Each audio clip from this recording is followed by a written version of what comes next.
Olá, meus irmãos, Deus os abençoe, no poderoso nome de nosso Senhor Jesus Cristo. É sempre uma grande honra e um grande privilégio quando nós nos encontramos aqui ao redor da palavra, e sempre com o propósito de crescer na fé. Haja visto que a fé vem pelo ouvir e ouvir a sua palavra. Nós estamos sempre meditando na mensagem do profeta juntamente com a Bíblia. Hoje nós vamos meditar em alguns parágrafos da mensagem A Obra-Prima. Essa mensagem é muito poderosa para entender o ensinamento que o profeta colocou na mensagem A Era de Laodiceia sobre a verdade de que a igreja, a verdadeira noiva de nosso Senhor Jesus Cristo, ela é uma criação, ela é feita por Deus, primeiramente porque ela é eleita e, por conseguinte, predestinada. Ela foi feita para trazer honra e glória ao Senhor Jesus Cristo aqui no tempo do fim. Veja, ela estava em sua mente. E para que Deus se garantisse de que ele alcançaria louvor, adoração, honra aqui no tempo do fim, ele teve que eleger ela e teve que predestiná-la, teve que prepará-la para que ele pudesse receber glória enquanto ele está andando no meio da igreja aqui no tempo do fim. É um tempo de apostasia, é um tempo de tanta tecnologia, é um tempo de ciência avançada, é um tempo de grande engano religioso, é um engano onde Satanás é o Deus dessa era maligna. Essa é a única era que colocou a palavra para fora. Isso está em Apocalipse 3, verso 20. Essa é a única era que colocou Jesus Cristo para fora dela. Haja visto que ele está batendo na porta da era de Laodiceia, tentando entrar. Sendo Jesus da palavra, então a palavra é destituída e o que é colocado no lugar dela? Credos, dogmas, tradições, mandamentos humanos, fábulas. Veja, tudo aquilo que não pertence à palavra e, por conseguinte, tem produzido uma igreja híbrida, denominacional e que não tem nada a ver com a palavra original. Veja, ela é chamada de meretriz e as suas filhas. Ela é a mãe das prostituições que se cometem sobre a terra no sentido espiritual. Veja, a igreja colocou Jesus para fora, tirou a Bíblia e colocou lá os seus livros de ensinamentos teológicos, de ensinamentos religiosos, e tirou a palavra completamente do seu lugar. Então, em Apocalipse 3, Jesus aparece do lado de fora da igreja. Veja, porque isso estava profetizado em Lucas capítulo 17, a partir do verso 22, aonde diz: E disse aos discípulos: Dias virão em que desejareis ver um dos dias do Filho do Homem e não o vereis. Veja, e dir-vos-ão: ei-lo aqui ou ei-lo ali. Veja, não vades nem os sigais, porque como o relâmpago ilumina desde uma extremidade inferior do céu até a outra extremidade, assim será também a vinda do Filho do Homem no seu dia. Mas primeiro convém que ele padeça muito e seja reprovado por essa geração.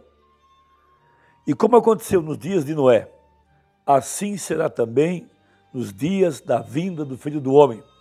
Comiam, bebiam, casavam, davam-se em casamento, até o dia em que Noé entrou na arca.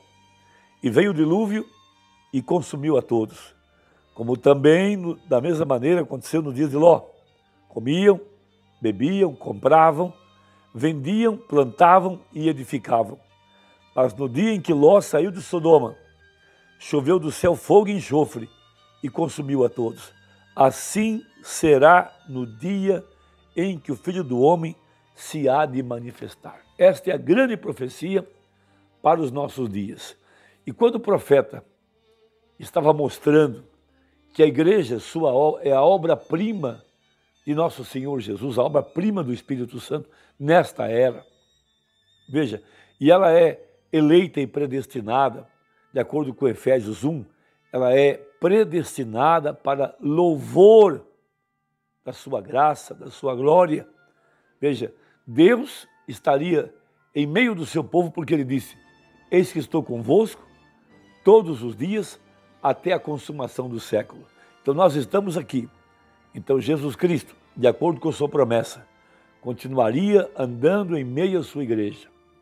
Mas para que ele se garantisse de que ele teria honra e glória aqui no tempo do fim, pois de acordo com a profecia, ele seria colocado para fora da igreja, para fora das denominações, então teria que haver um povo. Veja, a igreja eleita, o tabernáculo do Deus vivente, aonde ele seria adorado em espírito e em verdade. E só há um lugar onde ele é adorado em espírito e em verdade, e esse lugar é no corpo de Cristo. Veja, ali está o nome, ali está a vida, e é ali onde as águias têm se juntado, o corpo de Cristo. E como é que eu entro nesse corpo? Pelo batismo com o Espírito Santo. Então a verdadeira igreja, veja, esta obra-prima, veja, primeiramente, ela estava em seus pensamentos.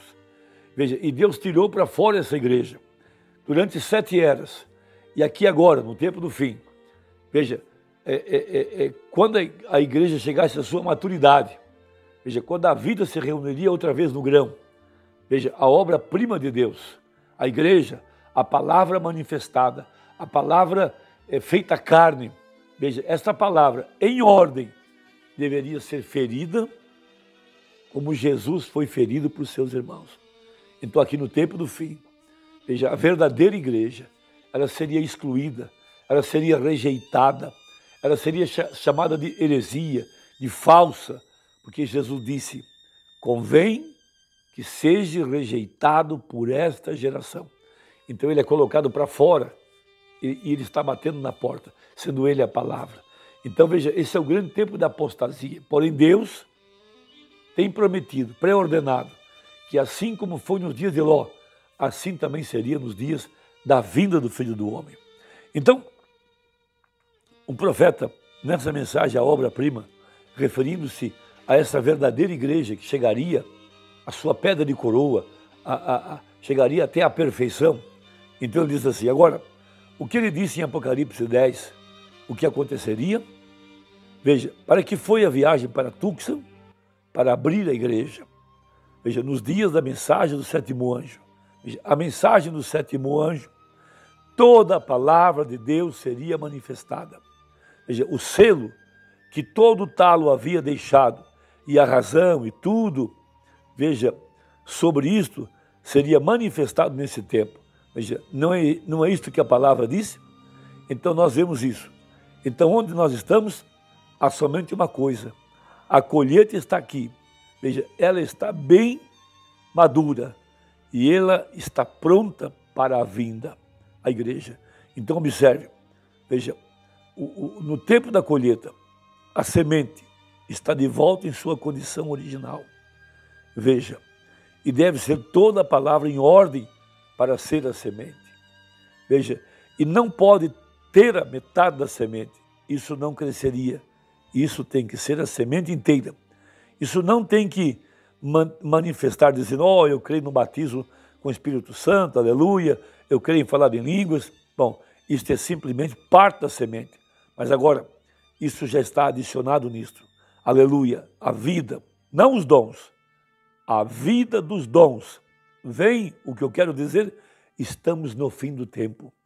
Veja, a florada, o broto, o talo, a borla e a casca estão mortos e secos agora.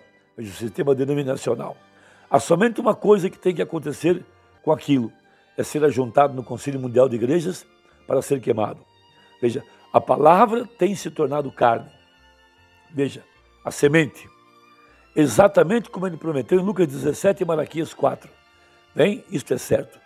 Toda a vida verdadeira que estava na planta, veja, na borla e casca, está agora reunida na semente, pronta para a ressurreição, pronta para a colheita. O alfa tem se tornado o ômega. O primeiro se tornou o último e o último o primeiro. A semente que chegou e passou por um processo e se tornou semente outra vez. A semente que caiu no jardim do Éden, veja, e morreu ali, voltou, veja, daquela semente imperfeita que morreu ali, voltou a semente perfeita. Veja, o segundo Adão, a primeira Eva que caiu e foi usada na segunda reforma, segunda vinda, está trazendo um filho. Agora, se tornou a verdadeira noiva outra vez. A semente de volta, com a palavra original outra vez. O alfa e o ômega são o mesmo. Veja, ele disse, eu sou o alfa e eu sou o ômega. Ele nunca disse nada sobre o meio. Ele disse, eu sou o alfa e o ômega, o primeiro e o último. Veja, 173 agora, 173. O primeiro ministério e o último ministério são o mesmo. A primeira mensagem e a última mensagem são a mesma coisa. Eu sou o alfa e eu sou o ômega. Veja, haverá um dia em que não será chamado dia nem noite, mas no entardecer haverá luz. Vê? Alfa e ômega, isto é o primeiro e o último. Ó, meus irmãos, poderíamos ficar horas nisso. Veja, o último, veja, a grande obra-prima de uma família, o segundo Adão e a segunda Eva, agora prontos para o jardim, o milênio, de volta para a terra. O grande escultor veja, não os deixou ali embaixo.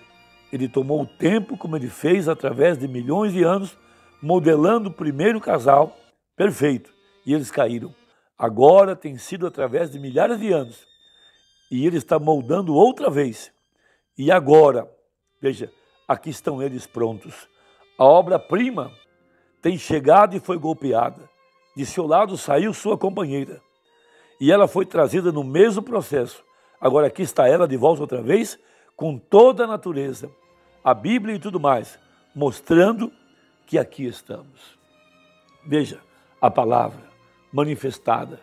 Veja, não apenas os dons, mas a vida. Cristo agora em carne humana, em meio do seu povo. Veja, rejeitado outra vez. O Filho do Homem seria rejeitado. Por quê? A obra-prima deveria ser ferida pelos seus irmãos em ordem. José, ferido por seus irmãos. Davi, rejeitado pelo próprio filho. Jesus, rejeitado pelos seus irmãos. E aqui a verdadeira igreja, rejeitada pelo sistema religioso. Veja, a igreja pentecostal, que deveria receber a palavra, ela o colocou para fora de acordo com a profecia.